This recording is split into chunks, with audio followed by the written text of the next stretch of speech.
Hello guys, welcome back to my channel. तो उज्जैन की trip के बाद हम आ गए हैं इंदौर, और इंदौर में अब हमने प्लान किया है कि हम जाएंगे ओंकारेश्वर। उसके लिए हम सुबह ही सुबह आ गए हैं बस स्टैंड के पास, जो बहुत ही ज़्यादा फेमस यहाँ की जो चाय है वो पीने के लिए। और सचमुच ये चाय बहुत ज़्यादा टेस्टी थी। अगर आप भी ओंकारेश्वर के लिए इंदौर से जा रहे हैं तो इस वाले चाय स्टॉल पर ज़रूर रुकें और यहाँ पर चाय ज़रूर पिएँ। तो इंदौर के सरवटे बस स्टैंड से आपको डायरेक्ट बस मिल जाएगी। हमें यहाँ आकर पता चला कि कहीं बीच में पुल की कंस्ट्रक्शन के कारण डायरेक्ट बसें अभी यहाँ से ओंकारेश्वर के लिए नहीं जा रही, तो हमको यहाँ से बड़वा तक के लिए बस मिली है, और वहाँ से हम फिर से ऑटो या फिर कोई सुमो कार से वहाँ से ट्रैवल करेंगे। सो इंदौर से बड़वा तक का बस का जो किराया लिया उन्होंने हमसे 100 रुपीज़ चार्ज लिए हैं। उसके बाद हमें बस स्टैंड पर ही, बड़वा बस स्टैंड पर ही हमको एक सुमो कार मिल गई, जिन्होंने हमसे लिए हैं 50 रुपीज़ पर पर्सन। इंदौर से ओंकारेश्वर का जो डिस्टेंस है वो 80 किलोमीटर के लगभग है। अगर आप भी आना सोच रहे हैं तो टू व्हीलर वगैरह से अगर आप आना सोच रहे हैं तो उसको अवॉइड ही कीजिए, क्योंकि जो रास्ते हैं बीच में वो बहुत ज़्यादा ख़राब हैं, सड़कें टूटी हुई हैं। तो बेहतर यही रहेगा कि आप बस से ही ट्रैवल करें। तो गाइज़, अब पहुंच चुके हैं हम ओंकारेश्वर, जो खंडवा डिस्ट्रिक्ट में पड़ता है। यहाँ पहुंचकर आपको ओंकारेश्वर के दर्शन के लिए दो ऑप्शंस मिलेंगे कि या तो आप बोट स्टीम बोट यहाँ पर चलती हैं नर्मदा नदी पर, या तो आप उसके थ्रू क्रॉस करें नदी को, या फिर आप एक जो मामलेश्वर पुल है उससे आप फ्री में भी क्रॉस कर सकते हैं और ओंकारेश्वर जा सकते हैं। सो गाइज, ये है नर्मदा मैया, और यहाँ से ये जो स्टीम बोट चल रही हैं इसके थ्रू आपको ले जाया जाएगा वहाँ तक। और इसके साथ अगर आप फर्स्ट टाइम आ रहे हैं तो मैं आपको सजेस्ट करूँगा कि इसमें आप ज़रूर ट्रैवल करें, क्योंकि ये आपको 3-4 और डेस्टिनेशन तक भी घुमाती है। सो गाइज, अगर आप मोटर बोट से जाते हैं तो आपको इन जगहों पर ये घुमाने के लिए ले जाते हैं, और उसका चार्ज ये करते हैं 200 रुपये तक। बस इसमें एक बात और बात का ध्यान रखें कि वो अच्छे से घुमाएं, क्योंकि हमको भी उन्होंने सो गाइज हमने भी मोटर बोट यहाँ पर कर ली है 200 रुपये पर पर्सन के हिसाब से। तो अभी सबसे पहले हम जाएंगे डैम देखने के लिए, उसके बाद जो नर्मदा नदी और कावेरी का जो संगम है वो भी देखने को मिलेगा। तो सर गाइज, ये देखिए, ये बना हुआ है डैम। हमारे बोट वाले ने हमारे साथ चीटिंग की है, उन्होंने हमको आगे तक लेके नहीं गए। अगर आप भी ट्रैवल कर रहे हैं किसी भी बोट से तो उनको बोलिएगा कि आगे तक आपको वो लेके जाए डैम तक। उसके बाद हमने देखा शंकराचार्य जी की एक बहुत बड़ी प्रतिमा वहाँ बनी हुई थी, वो भी देखने में दूर से बहुत ही ज़्यादा अच्छी लग रही थी। अब हम निकले हुए हैं भगवान विष्णु जी के मंदिर के दर्शन करने के लिए। सो गाइज़, वो वाली वीडियो इतनी अच्छी नहीं आ पाई, उसको मैंने नहीं डाला है। उसके बाद इन्होंने हमको जो ओंकारेश्वर का जो दूसरे साइड था वहाँ पर उन्होंने हमें छोड़ दिया। अब हमको यहाँ से ऊपर तक पैदल चलकर ही जाना पड़ेगा। अगर आप ये मोटर बोट का इस्तेमाल नहीं करना चाहते तो आपको सामने जो पुल दिखा था वहाँ से आप जा सकते हैं, वो एकदम फ्री है। 12 ज्योतिर्लिंगों में से ओंकारेश्वर का चौथा स्थान है, और इस मंदिर में 33 कोटि के देवी देवताओं का वास है। हम दर्शन के लिए छुट्टी वाले दिन गए थे, तो उस दिन यहाँ पर बहुत ही ज़्यादा रश था। तो आप भी उस चीज़ को अवॉइड करें कि एक बात का और ध्यान रखिएगा, यहाँ पे ये इस तरह के पंडित, बहुत ही पाखंडी पंडित यहाँ पर बहुत घूमते हैं, जो आपसे चार्ज करेंगे कि आपको बहुत जल्दी लाइन पे आगे लगा देंगे। और ऐसे कुछ नहीं करते हैं। हमसे भी इन्होंने 500 रुपीज़ चार्ज किए, और हमको भी जो पुल से जो लाइन जा रही होती है वहाँ पर आगे लगा दिया चुपचाप। तो अगर आपको भी लगे कि बहुत ज़्यादा रश है, भीड़ है, तो आप भी जो पुल के वाला रास्ता है वो लीजिए और सीधा जाके लाइन में लग जाइए, क्योंकि इन पर भी ज़्यादा कोई ऑप्शन होता नहीं है, वहाँ पे जाके लगवा देते हैं और फ्री में हमसे इन्होंने 500 रुपीज़ ले लिए। तो आप भी इन सब से बच कर रहें कि किसी भी जो पंडित वगैरह वहाँ पे घूमते रहते हैं उनके किसी भी झांसे में ना आए। इस तरह के ठग लोग वहाँ पर बहुत मिलेंगे हमसे। हमने पहले एक जगह बात की थी, उन्होंने खुद ही बोला था कि 3100 रुपये आप हमें दीजिए और हम आपको VIP दर्शन करवा देंगे, जो ऐसा कुछ यहाँ पर है नहीं। इसलिए आप भी नॉर्मल लाइन में ही लग के जाएँ और अपना इनसे बचाव करें। ये मैंने एक वीडियो और बनाई है, ये देखिए, इस तरह के ठग पंडित यहाँ पर बहुत घूम रहे हैं, और जो बस पैसे लेने के लिए आपसे वो रहते हैं कि आप पैसे दीजिए, और हम आपको देखो इस तरह से इलीगल एंट्री भी कराते हैं, जो कि बहुत ज़्यादा गलत है।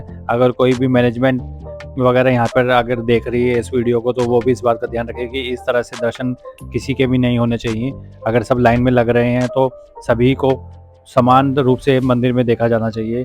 जो यहाँ पर पैसे लेके किसी को भी लाइन में बीच में ये घुसा देते हैं, वो बिल्कुल भी सही नहीं है। तो इस मैनेजमेंट को ये देखना चाहिए कि सब किसी को भी किसी भी तरह की कोई यहाँ पर दिक्कत नहीं हो। सो गाइज, अब हम पहुँच चुके हैं मंदिर के अंदर। 3 घंटे लाइन में लग के भीड़ भाड़ से होते हुए बहुत ही ज़्यादा थक गए हैं हम खड़े खड़े यहाँ पर। अगर आप में से कोई भी मंदिर के दर्शन करना चाहता है तो सैटरडे संडे को अवॉइड ही करें यहाँ आना, वर्किंग डेज़ में आएँ तो आप यहाँ पर आराम से यहाँ पर दर्शन कर सकेंगे।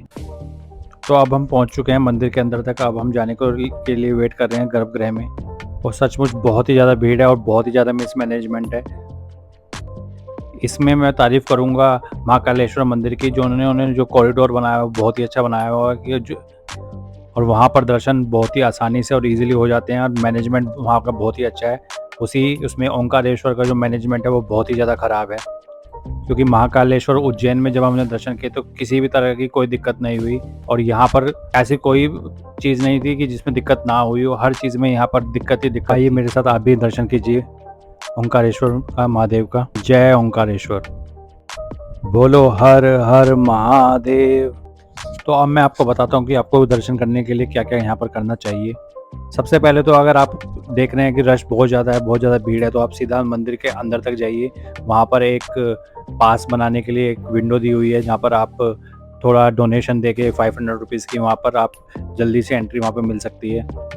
तो किसी भी ठग जो वहाँ पर लोग घूम रहे होते हैं पंडित के वेश में, उनके किसी के भी आप चंगुल में ना फंसें और अपना एक्सपीरियंस ना ख़राब करें। सो गाइज़, ये है वो पुल जहाँ से आप आ सकते थे, ये एकदम फ्री है। इसको मामलेश्वर सेतु भी कहते हैं। आप यहाँ से आ और जा सकते हैं, जो कि एकदम फ्री है, और मैं आपको सजेस्ट करूँगा कि आप यहीं से एंट्री करें। ये पुल नर्मदा नदी के ऊपर बना हुआ है। सो अब गाइस, दर्शन करने के बाद लगी हुई थी हमें बहुत भूख, और अब हम जा रहे हैं यहाँ के बहुत फेमस प्रसादम के लिए, जो ओंकारेश्वर टेम्पल की जो मैनेजमेंट है वही इनको संचालित करती है। उसका नाम है ओंकारेश्वर प्रसादम। ओंकारेश्वर प्रसादम का जो दूरी है वो ओंकारेश्वर मंदिर से थोड़ी सी दूर है, आपको पता करके जाना पड़ेगा। बीच में वैसे तो आपको बहुत से रेस्टोरेंट मिलेंगे, आप वहाँ पर भी खाना खा सकते हैं, बट जो एक रेट की अगर मैं बात करूं, अगर आपका बजट थोड़ा कम है तो ओंकारेश्वर प्रसादालय ही आ जाएं। यह मंदिर ट्रस्ट द्वारा संचालित किया जाता है, तो इनका जो रेट है वो बहुत ही रीज़नेबल है। मैं आपको वो भी दिखाऊंगा कि कितना रेट यहाँ पर है, और उसी के साथ मैं दिखाऊंगा कि क्या क्या है यहाँ पर खाने के लिए ऑप्शंस अवेलेबल है। तो ये इनकी एंट्री थी, एंट्री बहुत ही ज़्यादा अच्छी थी, एकदम ग्रीनरी यहाँ पर थी। सबसे पहले तो अगर आप भोजन करने यहाँ आ रहे हैं तो उनका समय ज़रूर यहाँ पर नोट करें, वो है 12 बजे से दोपहर के 3 बजे तक। और ये प्रसादम आपको मिलता है सिर्फ 30 रुपये में, तो इससे ज़्यादा अफोर्डेबल आपको कहीं नहीं मिल सकता। तो ये है अन्नपूर्णा कक्ष। अब हम चलते हैं उसकी ओर।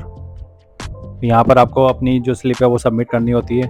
और ये देखिए, साफ़ सफाई की अगर मैं बात करूँ तो साफ़ सफाई में एक नंबर था। यहाँ पर हर जगह साफ़ सफाई थी, और यहाँ पर देखिए प्लेट्स और जो ग्लासेस हैं वो धुले हुए रखे हुए हैं। तो आप अपनी प्लेट्स को यहाँ पर रख दीजिए, ये अपने आप फिल कर देंगे सारी की सारी। इस प्रसादालय में हमको मिली हैं चावल, 2 रोटी, दाल और एक आलू की सब्जी है, और ये सब अनलिमिटेड है, आप कितना भी यहाँ पर इसको रिफ़िल करा सकते हैं। ये देखिए, ये आ गई दाल, ये आ गई आलू की सब्जी और रोटी और चावल, और इसी के साथ पानी के गिलास और नमक वगैरह की अलग से इन्होंने यहाँ पर रखे हुए हैं। अब बारी है इसको टेस्ट करने की। तो गाइस, इसको टेस्ट करके मैं एक ही चीज़ बोलूँगा कि जो खाना है वो बहुत ही सिंपल है, मसाले एकदम हल्के हैं और खाना बहुत ही ज़्यादा टेस्टी है। उसके बाद आते वक्त हमको ये बाय लक ये एसी बस मिल गई, क्योंकि हम बहुत ज़्यादा थके हुए थे, गर्मी बहुत ज़्यादा थी, और इसका जो किराया है वो था 200 रुपये। So guys, thank you for watching this video. Please subscribe to my channel.